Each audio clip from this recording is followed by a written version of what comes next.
स्वागत है आप सभी का आपके अपने इस YouTube प्लेटफॉर्म स्वास्थ्य का क्लासेस कोटा राजस्थान पर। आज हम यहाँ पर बात करें कंसेप्ट ऑफ केमिस्ट्री। और कंसेप्ट ऑफ केमिस्ट्री में अगर हम यहाँ पर बात करें तो आपको ये बात इस क्वेश्चन के माध्यम से हम बताना चाहेंगे। लैब असिस्टेंट यानी प्रयोगशाला सहायक के जितने भी विद्यार्थी है जो वर्तमान समय में तैयारी कर रहे हैं, देखो आप किस तरह के कंसेप्ट आपसे पूछे जा सकते हैं, बस इसी को लेकर हम यहाँ पर चर्चा करेंगे। और इससे हम इस बात का आइडिया भी लगाएंगे कि जो भी थ्योरेटिकल चीजें हम पढ़ रहे हैं उन थ्योरेटिकल चीजों को हम बहुत अच्छे से पढ़े, क्योंकि एक क्वेश्चन नहीं एक कंसेप्ट घुसा हुआ है और इसी कंसेप्ट को यहाँ पर किस तरीके से अप्लाई किया गया है देखिए। आप सबसे पहले क्वेश्चन को बहुत अच्छे तरीके से पढ़ते हैं। कुछ इस तरीके से आपका क्वेश्चन होना चाहिए, उसका सॉल्यूशन इस तरीके से होना चाहिए। देखिए अब बात करें, एक तत्व जिसका परमाणु क्रमांक 11 है उसकी प्रकृति पूछी है। यहाँ पर अगर आप ऑप्शन देखोगे तो आपको वैसे पता लग जाएगा कि पूछना क्या जा रहा है। ठीक है, इसकी नेचर पूछी है। सबसे पहले तो वो तत्व आपको आइडेंटिफाई करना है, यानी पहला कॉन्सेप्ट जो यहाँ से निकल कर आ रहा है वो ये है कि आवर्त सारणी में आपको जितने भी एटॉमिक नंबर है यानी जितने भी परमाणु क्रमांक है उनके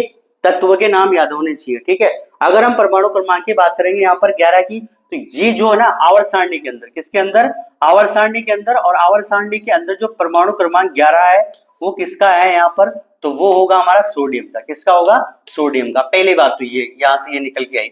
और सोडियम के बारे में अगर हम चर्चा करेंगे और आवर्त सारणी यानी पीरियोडिक टेबल अगर हमें दी है तो पीरियोडिक टेबल के बारे में बात करेंगे और थोड़ा सा हम सोडियम के बारे में भी यहाँ पर बात करेंगे। तो देखिए सोडियम जो हमारा है वो आवर्त सारणी में कौन से ग्रुप में आता है, तो सबसे पहले हम बात कर लेते हैं कि सोडियम हमारा यहाँ पर पहले ग्रुप में आता है। किस ग्रुप में आता है, पहले में वर्ग कह लो आप, उसको समूह कह लो। ठीक है, वर्ग भी आप कह सकते हो, समूह भी आप कह सकते हो।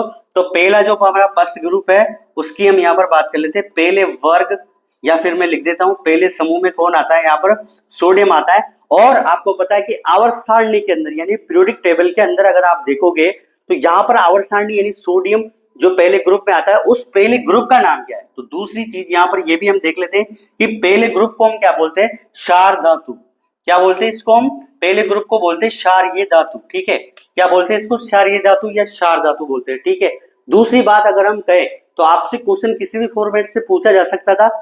एक और एक्स्ट्रा कंसेप्ट अगर हम यहाँ पर देखेंगे तो ये कौन से ब्लॉक में आता है, तो ये ब्लॉक की हम बात करेंगे तो ये कौन से ब्लॉक में आएगा, एस ब्लॉक में।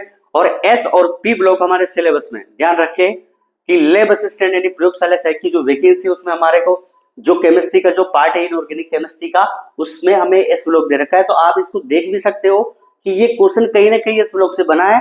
अगर इसका सीधा सा कंसेप्ट अगर मैं देखूं तो लास्ट ईयर जब भी सिलेबस अपडेट हुआ था तो सिलेबस अपडेट के दौरान उन्होंने दिया था कि सीनियर सेकेंडरी के अलावा उन्होंने सेकेंडरी स्तर, ठीक है, यानी माध्यमिक स्तर की अगर हम बात करेंगे तो वहां पर माध्यमिक स्तर की में क्या पूछनी थी, साइंस की क्वेश्चन आपसे पूछे जा सकते हैं, लेकिन आप इसको कर सकते हैं। तो अगर इस क्वेश्चन को हम ढूंढने जाएंगे तो ये आपको 10th क्लास की जो एनसीईआरटी उसका चैप्टर नंबर हमारा 3rd है, मेटल नॉन मेटल, वहां पर ये क्वेश्चन आपको देखने को मिलेगा। लेकिन बहुत ही प्यारे कंसेप्ट यहाँ पर यूज हो रहे हैं, तो हो सकते हैं ये कंसेप्ट आपके एग्जाम में आ जाए।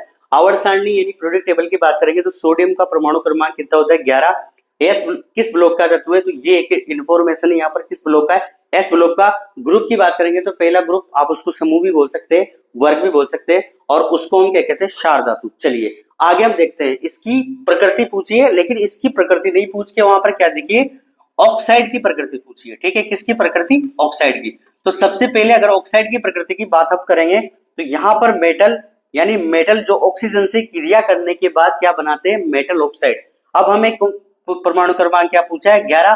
तो 11 हमारा परमाणु क्रमांक कौन है, सोडियम। जी हाँ, सोडियम जो है वो किससे क्रिया करेगा, ऑक्सीजन से, और ऑक्सीजन से क्रिया करने के बाद ऑक्साइड बनाएगा जिसका नाम होगा सोडियम ऑक्साइड।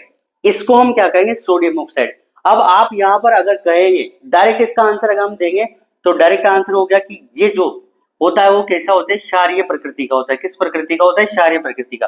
लेकिन ये क्षारीय प्रकृति का होगा, इसका कारण होगा क्या होता है, ऐसा कोई तो रीजन होगा जिसलिए इनको क्षारीय धातु हम कह रहे हैं।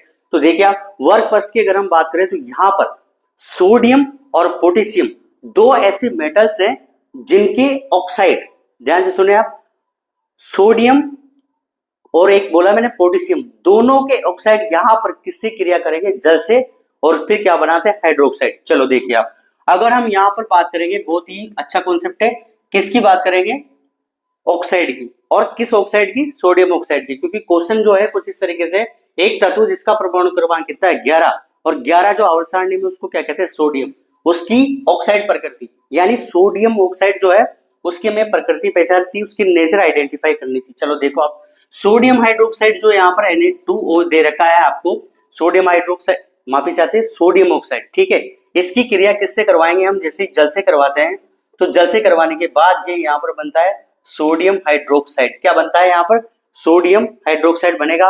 आप मुझे बताइए कि ये जो हमारे पास आया है सोडियम हाइड्रोक्साइड, इसकी प्रकृति कैसी है, क्षारीय, और ये एक बहुत मजबूत क्षार है, बहुत मजबूत और बहुत स्ट्रॉन्ग यहाँ पर क्या है, बेस है, एक प्रकार का क्षार है। क्योंकि बताओ, मैं आपको पहले ही बता चुका हूं, जो हमारा साम्य है, रासायनिक साम्य होगा वहां पर, और उसके बाद आयनिक साम्य जब हम पढ़ेंगे तो वहां पर आप एक एसिड और बेस को आइडेंटिफाई करने के लिए एक कंसेप्ट आप वहां पर देखोगे कि जब भी हम जलीय विलयन लेते हैं, ठीक है, चलो मैं थोड़ा साइड में आपको बता देता हूं कि जब भी हम जलीय विलयन लेते हैं तो जलीय विलयन के दौरान तो हमें किसको आइडेंटिफाई करना है, अम्ल और क्षार को। तो देखिए आप यहां पर अगर हम अम्ल की बात करेंगे तो जलीय विलयन में जो हमें H+ आयन देता है उसको हम क्या कहते हैं, एसिड कहते हैं, और एसिड को हम क्या कहते हैं, अम्ल। और जो हमें जलीय विलयन में यहाँ पर क्या देगा, हाइड्रोक्सिल आयन यानी OH- देता है, उसको हम क्या कहते हैं, क्षार। तो मुझे आप इस बात में बताइए कि जैसे ही यहाँ पर सोडियम का ऑक्साइड जल से क्रिया करता है तो आपको क्या दे रहा है, सोडियम हाइड्रोक्साइड। और यार आप तो जानते हो कि सोडियम जो हाइड्रोक्साइड आपको OH दिया, तो OH हम किस बात को बता रहे हैं कि इसकी जो प्रकृति होगी वो कैसी होगी, क्षारीय। तो क्वेश्चन छोटा है, बड़ा धमाकेदार क्वेश्चन है, लेकिन कंसेप्ट बहुत ही प्यारा कंसेप्ट है, ठीक है। 2-3 कंसेप्ट यूज हो रहे हैं। एक तो आपको इसका परमाणु क्रमांक देखने में इजी है, अगर हम साइंस के विद्यार्थी के नजरिए से इसको देखेंगे तो इजी है, लेकिन कॉन्सेप्ट बहुत बढ़िया काम आ रहा है, ठीक है। आपको कुछ इस तरीके से सोचना है, जब भी आप क्वेश्चन को करोगे तो उसको पूरे प्रोसेस के साथ करोगे, ठीक है।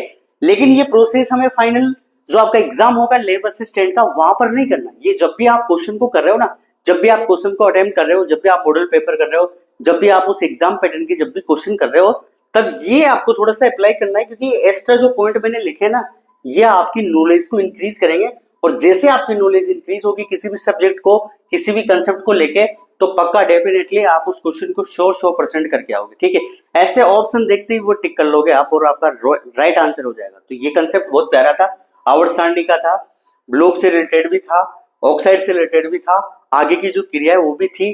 बहुत ही प्यारा क्वेश्चन है जो लैब असिस्टेंट 2022 के एग्जाम में आया है ये क्वेश्चन, है ना। चलिए इसी तरह के क्वेश्चन हम यहाँ पर लेके आएंगे, लेकिन हम कॉन्सेप्ट वाले क्वेश्चन, इसलिए मैंने आज नाम दिया है लैब असिस्टेंट वालों के लिए कॉन्सेप्ट ऑफ केमिस्ट्री। देखिए आप, कुछ बच्चे ये कह रहे हैं, कुछ बच्चों को कमेंट है कि सर क्वेश्चन आप एनालिसिस करवाइए। तो देखो मेरा एक डेमो तरीका है, मैंने आज आपको डेमो देके यहाँ पर ये बात समझाइए कि मैं कुछ इस तरीके से आपको क्वेश्चन एनालिसिस करवाऊंगा, क्योंकि लास्ट के 90 दिन बचे, 90 भी नहीं बचे, अब तो 90 डेज भी लेफ्ट नहीं रहे। अब पूरे कंसेप्ट को कंप्लीट करवाना है, यहाँ पर पूरी केमिस्ट्री को कंप्लीट करवाना थोड़ा सा यहाँ पर मुश्किल हो जाएगा। इसलिए जिसने भी अपना कंसेप्ट तैयार कर रखा है, जिसने अपने नोट्स तैयार कर रखे हैं, वो अपनी प्रक्रिया, अपना जो प्रोसेस है और अपना जो टाइमिंग है, अपनी जो रेगुलरिटी है, उसके हिसाब से पढ़ते रहे। जब भी आप क्वेश्चन करें तो कुछ इस फॉर्मेट में करें। मैं यहाँ पर टॉपिक वाइज आपको क्वेश्चन करवाऊंगा, टॉपिक वाइज, पहले फिजिकल केमिस्ट्री, फिर इनऑर्गेनिक केमिस्ट्री, और फिर हम क्या लेंगे ऑर्गेनिक केमिस्ट्री, और कंसेप्ट को देखेंगे। और मैं आपको साथ के साथ आपको यहाँ पर एनसीईआरटी की चीजें बताऊंगा, ताकि आप तुरंत वहां जाके इस क्वेश्चन को वहां देख लो और आपका एक एनसीईआरटी का पैराग्राफ कंप्लीट हो जाए। बहुत बहुत धन्यवाद कि आपने इतना कीमती समय निकाला है।